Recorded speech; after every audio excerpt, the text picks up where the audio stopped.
বাসর রাতে যখন আমি আমার বউয়ের কালো মুখ দেখলাম, তখন খুব রেগে গিয়ে তাকে ডিভোর্স দেওয়ার সিদ্ধান্ত নিলাম। কিন্তু সে আমার পায়ে লুটিয়ে পড়ে বলল, দরকার হলে তুমি দ্বিতীয় বিয়ে করো, কিন্তু আমাকে ডিভোর্স দিও না। আমি না হয় বাড়ির এক কোণে পড়ে থাকব। এরপরে আমি সুন্দরী দেখে একটা মেয়েকে বিয়ে করে তাকে বাড়িতে নিয়ে এলাম। প্রথম বউকে কাজের মেয়ে বানিয়ে তাকে দিয়ে সেই সুন্দরী বউয়ের সেবা করাতে লাগলাম। বাড়ির সবাই খুব খুশি, কারণ তারা বিনা পয়সায় কাজের লোক পেয়ে গিয়েছিল। কিন্তু এক রাতে আমি সবেমাত্র ইংল্যান্ড থেকে পড়াশোনা শেষ করে ফেলেছি, তাই আমার ব্যক্তিত্বে একটা আলাদাই জৌলুস ছিল। আমার মনে হতো আমি যেন আকাশে উড়ছি। আমাদের পুরো ফ্যামিলিতে কেউই আমার সমতুল্য ছিল না। এখানে তো মানুষ বাড়িতে থেকেই পড়াশোনার সুযোগ পায় না, কেননা তাদের বাবা মায়েরা ছোটবেলাতেই তাদের ওয়ার্কশপে বা কোনো দোকানে কাজে লাগিয়ে দেয়। কিন্তু আমার মা বাবা আলাদা মানুষ ছিল।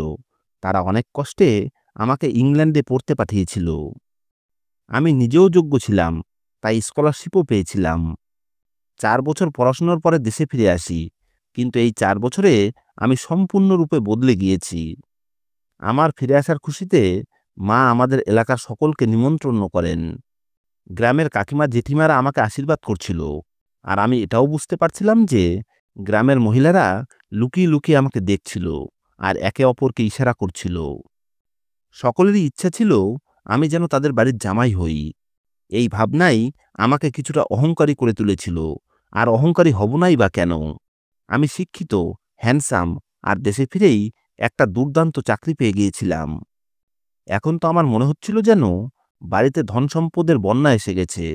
এইসব কারণে আমার ব্যক্তিত্বে এক অদ্ভুত ধরনের গর্ব জন্ম নিল। খাওয়া দাওয়া চলাকালীন আমি নিজের উপরে অনেক মেয়ের দৃষ্টি অনুভব করছিলাম, কিন্তু আমি মাথা ঝাঁকিয়ে নিজের মনকে বোঝালাম যে বিয়ে তো আমি দেখে শুনে নিজের পছন্দেই করব, আর আমার যে বউ হবে সে যেন একেবারে আমার সমতুল্য হয়। খাওয়া দাওয়া শেষ হলে বাসনপত্র গুছানোর সময় মাকে খুব খুশি লাগছিল এবং বারবার আমার প্রশংসা করছিল। সে বলছিল, এই পাড়ার লোকেরা তো আমাদের আগে মানুষই মনে করত না, আর এখন দেখো আমার ছেলে শিক্ষিত হয়ে ফিরতেই সবার চোখে মুখে আমাদের জন্য শ্রদ্ধা ফুটে উঠেছে। মা খুব গর্বের সঙ্গে এই কথাগুলো বলছিল, আর আমি হেসে ফেললাম। কিছুক্ষণ পরে মা বাবার পাশে বসে কোনো এক আত্মীয়ের কথা বলতে লাগলেন, যিনি নাকি আমার সাথে নিজের মেয়ের বিয়ে দিতে চাইছেন। মায়ের কথা শুনে আমার রাগ উঠে গেল, আর আমি বললাম, মা, আমার জন্য তোমাকে কোনো মেয়ে দেখতে হবে না। আমি নিজেই মেয়ে পছন্দ করে বিয়ে করব। আমার কথা শুনে মায়ের মুখে অন্ধকার নেমে এলো এবং তিনি রেগে বললেন, খবরদার, এইরকম কথা মুখেও আনবি না। নিজের পছন্দে না জানি কোথা থেকে একটা মেয়ে তুলে নিয়ে আসবি। বিয়ের আগে মেয়ের আচার ব্যবহার, মেয়ের পরিবার সবকিছু দেখা দরকার। আর সবচেয়ে গুরুত্বপূর্ণ হলো মেয়েটাকে সংসার করার মতো যোগ্য হতে হবে। এরপরে মা আরো বলল, তাই বলছি কি, বিয়ে নিজের পছন্দেই করবি, কিন্তু মেয়ে আমি খুঁজে দেব, আর আমি তোকে হীরের মতো মেয়ে খুঁজে এনে দেব। মায়ের কথায় আমি আবার হেসে ফেললাম, কেননা আমি বা মা যেই খুঁজি না কেন, আমার তো মেয়ে হীরের মতোই চাই। যাই হোক, এরপরে আমি মোবাইল হাতে নিয়ে বাড়ির বাইরে এলাম, কিন্তু আমার মনের মধ্যে তখনও মায়ের কথাগুলোই ঘুরছিল। বিয়ের স্বপ্ন তো আগে থেকেই আমার মনের মধ্যে ছিল। আর তাছাড়াও এমন কোনো তরুণ আছে নাকি যার বিয়ে করার ইচ্ছা নেই? আমার জীবনে ভালো বাড়ি, ভালো শিক্ষা আর টাকার কোনো অভাব নেই। শুধু জীবনে একজন সুন্দরী বুদ্ধিমতী বউয়ের অভাব, যে আমার সাথে কাঁধে কাঁধ মিলিয়ে চলতে পারবে। একদিন অফিস থেকে বাড়ি ফিরে দেখলাম বাড়িতে বেশ একটু অস্বাভাবিক ব্যস্ততা চলছে। যাই হোক, আমি নিজের ঘরে ঢুকে দেখি একজন মহিলা বসে আছেন। আমাকে দেখে তিনি হঠাৎ উঠে এসে আমার কপালে চুমু খেলেন। আমি ভালো করে তার দিকে তাকিয়ে দেখলাম, তাকে আমার একটু চেনা চেনা লাগছিল। আমি জিজ্ঞাসু দৃষ্টিতে মায়ের দিকে তাকালে মা হেসে বলল, এ আমার ছোটবেলার বান্ধবী, এরা অন্য শহরে থাকে। তোর ইংল্যান্ড থেকে ফেরার খবর পেয়ে তোর সঙ্গে দেখা করতে এসেছে। মায়ের কথায় আমি বুঝতে পারার ভঙ্গিতে মাথা নাড়লাম। মায়ের বান্ধবী খুব স্নেহের সঙ্গে আমার সঙ্গে কথা বলতে লাগলেন। তার সঙ্গে তার স্বামীও এসেছিলেন, এবং তাকেও ভালো মানুষ বলেই মনে হলো। তাদের পোশাক আশাক খুব হাইফাই না হলেও পরিষ্কার পরিচ্ছন্ন এবং সুন্দরভাবে ইস্ত্রি করা ছিল। বাবা তাদের সঙ্গে খুব আন্তরিকভাবে কথা বলছিলেন, আর মা তাদের সামনে বিভিন্ন খাবার দাবার এনে দিচ্ছিলেন। এই সব কিছু আমার কাছে একটু অদ্ভুত লাগছিল, কেননা মা তার নিজের বাবার বাড়ির লোকেদেরকেও এত যত্ন করতেন না। যাই হোক, আমি চুপচাপ নিজের ঘরে চলে গেলাম, কিন্তু বাইরে অনেকক্ষণ ধরে তাদের গল্পগুজব এবং হাসি মজা চলল। পরদিন সকালে আমি অফিসে গেলাম, আর অফিস থেকে ফিরে এসে দেখি মা খুব খুশি। মা আমাকে দেখেই আমার কাছে এসে বললেন, আমার বান্ধবী এবং তার স্বামী এজন্য এসেছিলেন কারণ তারা তাদের মেয়ের সম্পর্ক তোর সাথে করতে চাইছেন। আমি সঙ্গে সঙ্গে হেসে ফেললাম এবং বললাম, মা দেখো, এখন মানুষজন নিজের মেয়ের বিয়ের প্রস্তাব নিয়ে আমাদের বাড়িতে আসবে, সেটাই স্বাভাবিক, কিন্তু আমাদের দেখে শুনে এগোনো উচিত। মা খুব খুশি ছিলেন এবং বললেন, আমি এই সম্পর্কের জন্য পুরোপুরি রাজি। কিন্তু আমার মনে একটু সংশয় ছিল, তাই আমি মেয়েটিকে দেখতে চেয়েছিলাম। কিন্তু যখন আমি মায়ের কাছে এই ইচ্ছেটা প্রকাশ করলাম, তখন মা হেসে বললেন, তুই চিন্তা করিস না, আমি মেয়েটাকে দেখেছি, সে দারুণ সুন্দরী আর তোর মনের মতো হবে। ওরা অন্য শহরে থাকে, আর ওরা খুব গরিব, তাই ওদের বাড়িতে গিয়ে দেখা সম্ভব না। আর আমিও তাড়াতাড়ি তোর বিয়ে দিতে চাই, কেননা আমার শরীরে এত জোর নেই যে আমি তোর সব বায়না সহ্য করব। তোর বউ আসবে আর সেই সংসারের দায়িত্ব নেবে। মায়ের কথা শুনে না চাইলেও আমাকে রাজি হতে হলো, কেননা আমি জানতাম মা যেমন তেমন জিনিস পছন্দ করেন না। তাই আমি বিয়ের জন্য সম্মতি দিলাম। আমার সম্মতি দেওয়ার পরেই বাড়িতে বিয়ের তোড়জোড় শুরু হয়ে গেল। আমি অনেক রকমভাবে চেষ্টা করলাম কোনোভাবে আমার হবু বউয়ের সঙ্গে কথা বলতে, কিন্তু জানতে পারলাম যে তার কাছে মোবাইল ফোনও নেই, আর সে তেমন কারো সঙ্গে দেখাও করে না। যাই হোক, নিজেকে কোনো রকমে সান্ত্বনা দিলাম যে কোনো ব্যাপার না, বিয়ের তো আর কটা দিনই বাকি। আমার অফিসের সব বন্ধুরাই আমার বিয়ের খবর জেনে আমাকে শুভেচ্ছা জানালো। অফিসের সবাই উচ্চমানের জীবনযাপন করে, তাই আমি রিসেপশনের জন্য শহরের সবচেয়ে বড় লজ বুক করলাম। শেষমেশ আমার বিয়ের দিন এসে গেল। আমি মন খুলে টাকা খরচ করছিলাম, যাতে বিয়ের প্রতিটা জিনিস রাজকীয়ভাবে সাজানো যায়। আমাকে বরযাত্রী নিয়ে অন্য শহরে যেতে হয়, ফলে দীর্ঘযাত্রার ক্লান্তি আমাদের সবাইকে ক্লান্ত করে দিয়েছিল। কিন্তু আমি আমার বিয়ে নিয়ে খুব খুশি ছিলাম। আমি অধীর আগ্রহে আমার কনের অপেক্ষা করছিলাম। কিছুক্ষণ পরে কনে লম্বা ঘোমটা টেনে এসে বিয়ের মণ্ডপে বসল, আর মন্ত্র পড়া শুরু হয়ে গেল। আর কিছু সময়ের মধ্যেই বিয়ে সম্পন্ন হয়ে গেল। বিয়ের পরে আমি মায়ের দিকে প্রশ্নবোধক দৃষ্টিতে তাকালাম, কেননা আমার খুব খিদে পাচ্ছিল। কিন্তু জানতে পারলাম যে কনে পক্ষ থেকে খাবার দাবারের কোনো ব্যবস্থা হয়নি। শেষমেশ আমি আমার শ্বশুরকে এ ব্যাপারে জিজ্ঞেস করেই ফেললাম। আমার প্রশ্ন শুনে তিনি চুপ করে গেলেন। তারপরে বললেন, বাবা, তোমার মায়ের সঙ্গে কথাবার্তা হয়েছে যে তিনি হোটেলে বরযাত্রীদের খাওয়ার ব্যবস্থা করবেন। তিনি এই কথাটা স্বাভাবিকভাবে বললেও আমার মাথায় যেন আকাশ ভেঙে পড়ল। আমার খুব রাগ হয়ে গেল, কেননা এটা তো সরাসরি আমার অপমান। আমার সঙ্গে আসা অতিথিরা এদিক সেদিক খাবার খুঁজছিলেন, আর আমি লজ্জায় মাটিতে মিশে যাচ্ছিলাম। বাধ্য হয়ে আমি চুপচাপ আমার এক পরিচিত জনকে ফোন করে খাওয়ার ব্যবস্থা করতে বললাম। ফোন করার ঘণ্টাখানেক পরে বরযাত্রীদের জন্য খাবার এসে গেল। আমার মনের মধ্যে অনেক প্রশ্ন ছিল, কিন্তু এই মুহূর্তটা প্রশ্ন তোলার উপযুক্ত নয় ভেবে আমি চুপ করে রইলাম। যখন আমার নববধূকে আমার সামনে বসানো হলো, তখন আমি একটু স্বস্তি পেলাম। সে লাল রঙের শাড়ি পরেছিল এবং মুখে ঘোমটা টেনে রেখেছিল। তার সাজসজ্জা খুব সুন্দর ছিল, তাই আমি ভাবলাম সে নিশ্চয়ই সুন্দরী হবে। কিছুক্ষণ এভাবে বসে থাকার পরে আমরা সকলে গাড়ি করে বাড়ির দিকে রওনা দিলাম। যখন আমরা ফিরে এলাম, তখন রাত প্রায় ৩টে বেজে গেছিল। আমরা বাড়িতে এসে যে যার মতো ঘুমিয়ে গেলাম। পরের দিন ঘুম থেকে ১২টার সময় উঠলাম। দুপুর ৪টার দিকে ঘর ফাঁকা দেখে আমি ঘরে ঢুকে দেখলাম আমার বউ বিছানায় বসে আছে। আমি ধীরে ধীরে বিছানার দিকে এগিয়ে গেলাম এবং তার পাশে গিয়ে বসলাম। আমার ঝকঝকে জীবনে যে শূন্যতা ছিল তা পূরণ হতে চলেছে। আমার সুন্দরী বউ আমার জীবন সুন্দর করে তুলবে। আমি হাত বাড়িয়ে তার কাঁধে হাত রাখলে সে আমার দিকে ফিরে তাকালো, কিন্তু সেই মুহূর্তে আমার মনে হচ্ছিল যেন আমার পায়ের নিচ থেকে মাটি বেরিয়ে গেছে। বিস্ময়ে আমার চোখ বড় বড় হয়ে গেল, কারণ আমার সামনে যে বসে আছে তার মুখে কোনো উজ্জ্বলতা নেই। তার গায়ের রং একদম শ্যামলা, চোখ মুখও একদম সাধারণ। তার উপরে তার ডান গালের উপরে একটা বড় আঁচিল ছিল, যেটা দেখে আমার বুকটা ভেতর থেকে মোচড় দিয়ে উঠল। সে চুপচাপ বসেছিল, হয়তো আমার প্রশংসা বা অন্য কিছুর প্রত্যাশা করছিল। কিন্তু আমি তার দিক থেকে চোখ ফিরিয়ে নিলাম। আমার আর তার দিকে তাকাতে মন চাইল না।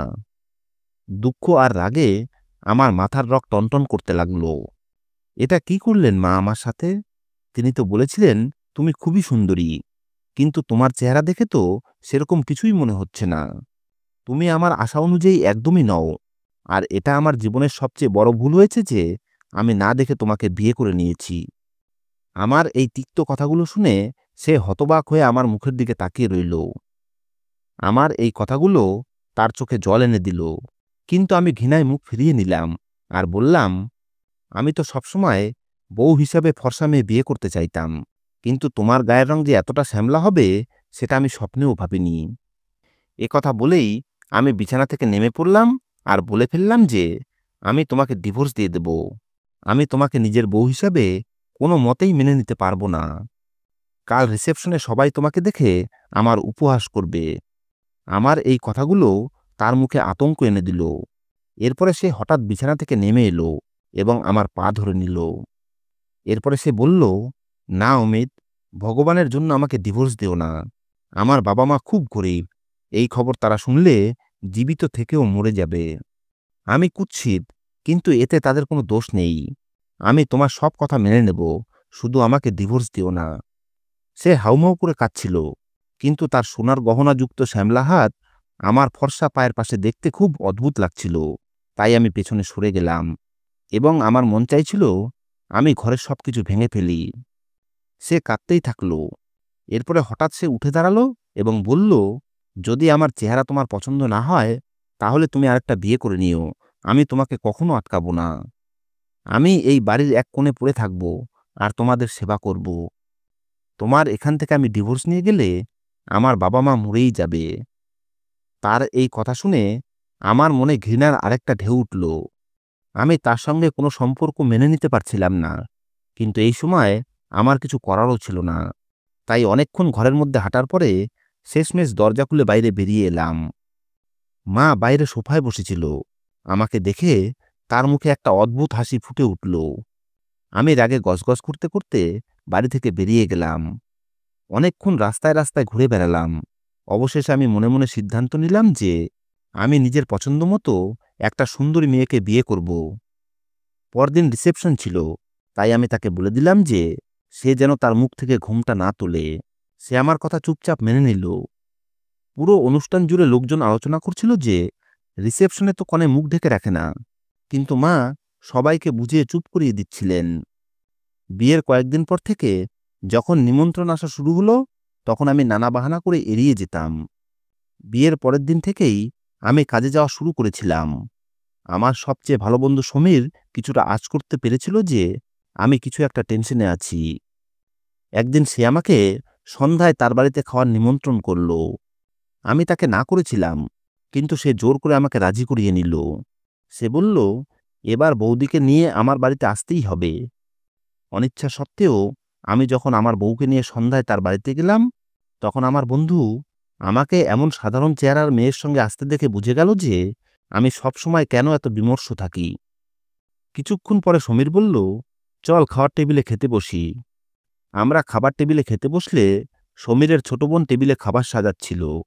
তাকে দেখে আমি আমার চোখ সরাতে পারছিলাম না। সে এতটাই সুন্দরী ছিল যেন স্বর্গের বাগান থেকে সরাসরি এই পৃথিবীতে এসে পড়েছে। তার কোমল মোলায়েম চুল, নিখুঁত মুখ আর গায়ের রং যেন দুধে আলতা মেশানো। তার রূপ দেখে আমি একেবারে মুগ্ধ হয়ে গেলাম। আমি ঠিক এমনই একটা মেয়েকে নিজের স্ত্রী হিসেবে চাইতাম। সে যখন তার দিকে আমার দৃষ্টি টের পেল, তখন সে আমার দিকে তাকালো আর তার মুখে একরাশ লজ্জার লাল আভা ছড়িয়ে পড়ল। এতে আমার মন আর নিজের নিয়ন্ত্রণে থাকল না। আমি যে কোনো মূল্যে একেই নিজের স্ত্রী করতে চাইলাম। আমার কুৎসিত প্রথম স্ত্রী চুপচাপ এইসব কিছু দেখতে লাগল এবং সে খুব সামান্যই খেতে পেরেছিল সেদিন। সমীরের বাড়ি থেকে ফেরার সময়ই আমি মনে মনে স্থির করে ফেললাম যে সমীরের সঙ্গে আমাকে এই ব্যাপারে কথা বলতে হবে। আমি বেশি অপেক্ষা না করে পরের দিনই তাকে আমার মনের কথা বলে ফেললাম।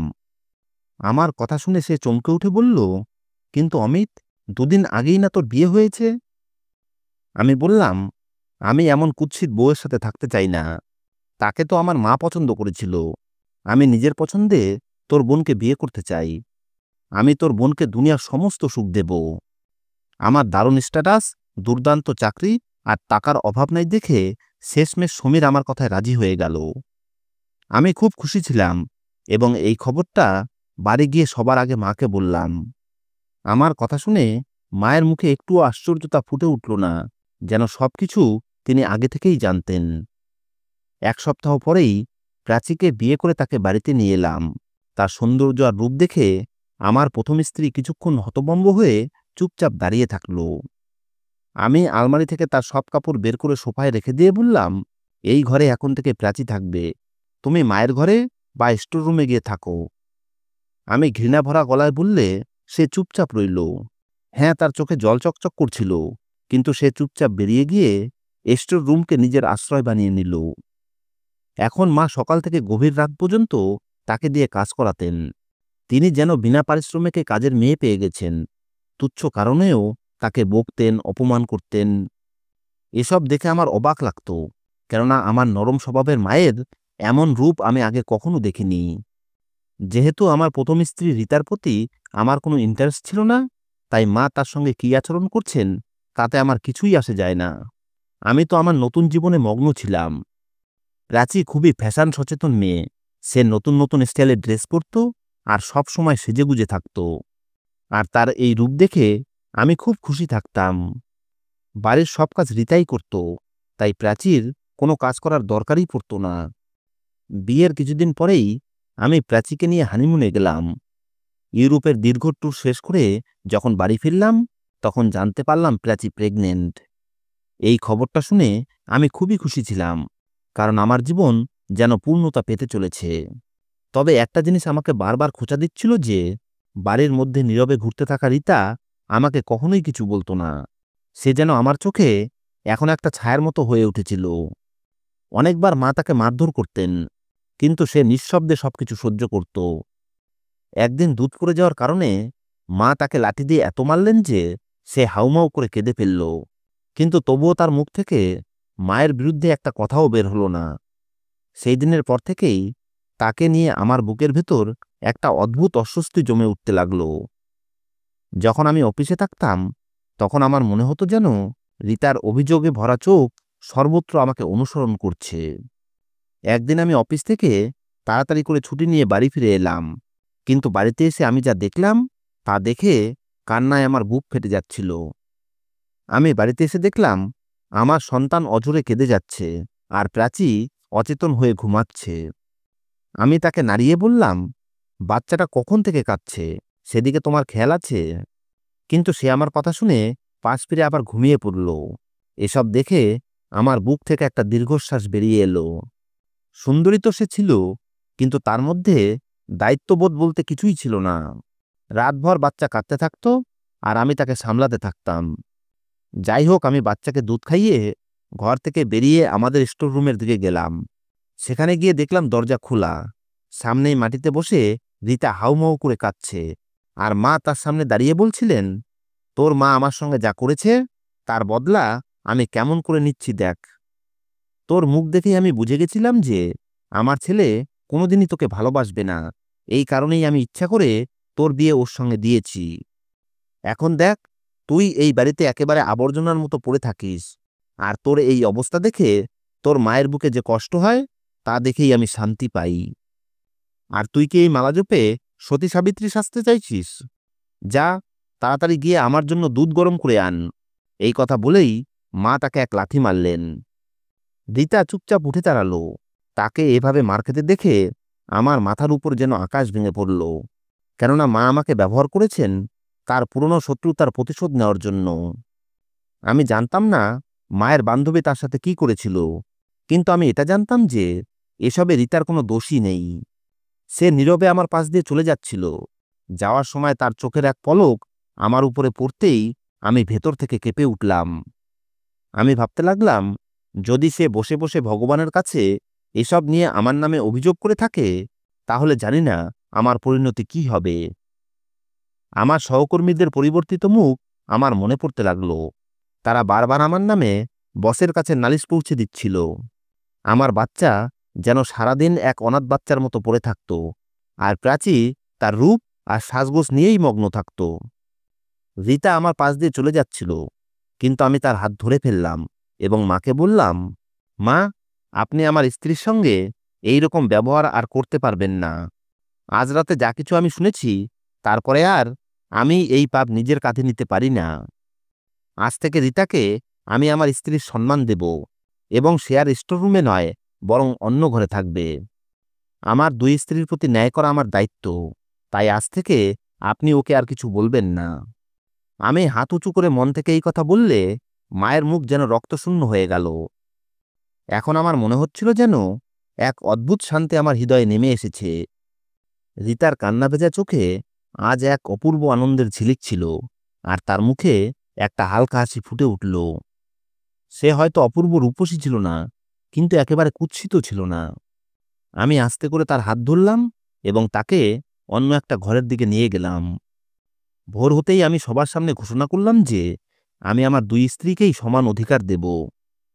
একথা শুনে প্রাচী খুব চিৎকার করল, কাঁদল, তবে একটু পরে চুপ করে গেল, কারণ সে জানত এখন আমার এখানের আরামায়েশ ছেড়ে তার পক্ষে থাকা সম্ভব নয়। আর রীতা, সে এতটাই খুশি ছিল যে সে উঠতে বসতে প্রতিটা মুহূর্তে ঈশ্বরকে ধন্যবাদ জানাতে থাকল। সে এখনো আগের মতোই সব কাজ করত, তবে এখন চোখে জল নিয়ে নয়, বরং হাসি মুখে সবকিছু করত। তার সান্নিধ্যে থেকে আমি প্রথম অনুভব করলাম যে একজন সত্যিকারের স্ত্রীর কেমন হওয়া উচিত। এখন আমার জামাকাপড়, জুতো সবসময় প্রস্তুত থাকত। রীতা নিজের হাতে আমার জন্য গরম গরম খাবার পরিবেশন করত, আর কোনোদিনই কোনো অভিযোগ করত না। এখন তো আমিও মনে মনে ঠিক করে নিয়েছি যে তার সঙ্গে যে অন্যায় আমি করেছি, তার প্রায়শ্চিত্ত আমি করব।